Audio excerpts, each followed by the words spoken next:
Section 1, A World Apart: Wild Instincts versus Domestication. Wild animals are not domesticated pets. They possess inherent instincts honed over millennia. These instincts drive their survival in the wild. Hunting, foraging, and intricate social structures are natural behaviors. Confining wild creatures disrupts these instincts, often with tragic results. Domestication, conversely, involves generations of selective breeding. This process alters animals' genetics and behaviors. Dogs, for example, descended from wolves but evolved alongside humans. Over time, they developed traits suitable for companionship and obedience. Wild animals, however, retain their wildness. They are not innately equipped to coexist with humans in confined spaces. Forcing them into captivity can have severe psychological and behavioral consequences. Section 2. The Breaking Point. When captivity ignites fury. The annals of zookeeping are replete with incidents of captive animals turning on their keepers. These events are not mere accidents. They are desperate acts of rebellion against unnatural confinement. In 2012, a captive orca named Tilikum tragically killed its trainer at SeaWorld Orlando. Another harrowing incident occurred in 1999 at the Bronx Zoo. A Siberian tiger named Tatiana fatally attacked a man who had jumped into its enclosure. These tragedies underscore the inherent dangers of keeping wild animals in captivity. These incidents, while shocking, are not isolated. They serve as stark reminders of the immense stress and suffering inflicted upon animals in captivity. The unnatural environments, lack of stimulation, and constant proximity to humans can push these creatures to their breaking point. Section 3. Tilikum's Tragedy, a whale's cry for freedom. Tilikum, the orca involved in the SeaWorld tragedy, became an emblem of the plight of captive animals. Captured from the wild at a young age, Tilikum spent decades confined to cramped tanks. This unnatural environment, coupled with the stress of performing tricks, took a severe toll on his well-being. Tilikum's story is not unique. Countless captive orcas exhibit signs of psychological distress, including aggression, depression, and self-harm. These intelligent and social creatures are ill-suited for life in concrete tanks. The tragic death of Tilikum's trainer sparked global outrage and ignited a debate about the ethics of keeping orcas in captivity. It forced us to confront the harsh reality that these majestic creatures belong in the ocean, not in amusement parks. Section 4. Beyond the bite: understanding the roots of aggression. When wild animals lash out in captivity, it's crucial to look beyond the immediate act of aggression. These incidents are often symptoms of deep-seated psychological trauma. Captive environments deprive animals of their natural social structures, foraging opportunities, and ability to roam freely. For animals accustomed to vast territories, confinement can be excruciating. Imagine a bird designed to soar through the sky, its wings clipped, confined to a cage. The psychological toll is immeasurable. Moreover, the constant presence of humans disrupts their natural rhythms. Wild animals are not meant to be gawked at, photographed, or subjected to loud noises and artificial lighting. These stressors contribute to their distress and can trigger aggressive outbursts. The psychological toll of captivity manifests in various ways. Stereotypic behaviors such as pacing, swaying, and self-mutilation are common among captive animals. These repetitive actions are often coping mechanisms for stress and boredom. Furthermore, captive animals may experience depression, lethargy, and loss of appetite. Their immune systems can weaken, making them more susceptible to diseases. These physical and psychological ailments are a direct result of their unnatural living conditions.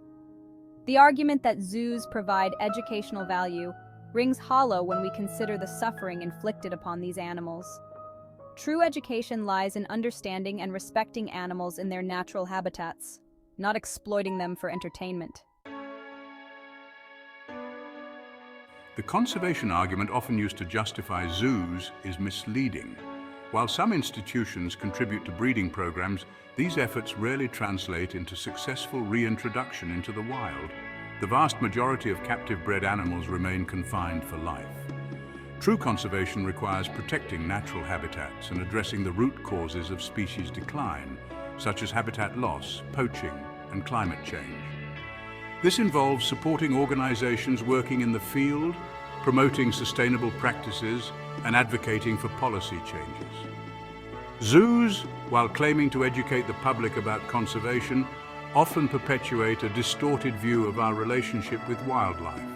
They normalize the confinement of animals and fail to address the complex ecological issues that threaten their survival in the wild.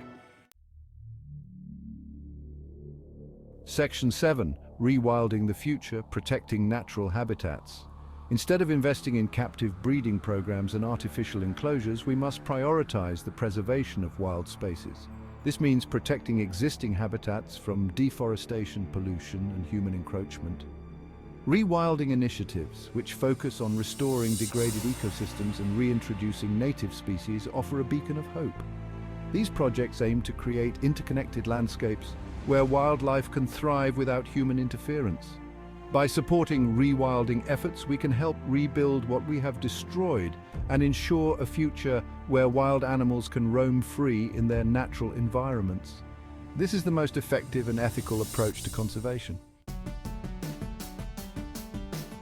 Section 8. The human responsibility, rethinking our relationship with wildlife. Our relationship with wildlife must be rooted in respect, empathy, and a deep understanding of their intrinsic value. We must move away from the anthropocentric view that animals exist solely for our benefit or entertainment. Instead of seeking to dominate and control nature, we should strive to coexist harmoniously with it. This requires acknowledging the interconnectedness of all living beings and recognizing that our actions have far-reaching consequences. We have a moral obligation to protect wildlife and ensure the well-being of all creatures on this planet. It is time to redefine our place in the natural world and embrace a more compassionate and sustainable way of life. Section 9. A world without wild, the consequences of inaction. The consequences of inaction are dire. As we continue to encroach upon wild spaces and exploit animals for our own gain, we risk losing the very biodiversity that sustains us. The extinction of a single species can have cascading effects throughout the ecosystem. Moreover, the loss of wildlife diminishes our world in countless ways. It robs us of the beauty, wonder, and inspiration that nature provides. It also deprives future generations of the opportunity to experience the awe-inspiring diversity of life on Earth. We must act now to protect wildlife and preserve their habitats. The time for complacency is over. Our collective future depends on it. Section 10. Choose compassion, our legacy, their future. The choice is ours. We can continue down a path of exploitation and destruction, or we can choose compassion and conservation. The legacy we leave behind will depend on the decisions we make today. Let us choose to be the generation that ends animal captivity, protects wild spaces, and ensures a future where wildlife can thrive. Let us be the voice for the voiceless and the guardians of our planet's precious biodiversity. The time to act is now. Our children, grandchildren, and all future generations are depending on us. Let us not fail them. Let us choose compassion for their future and for the future of all life on Earth.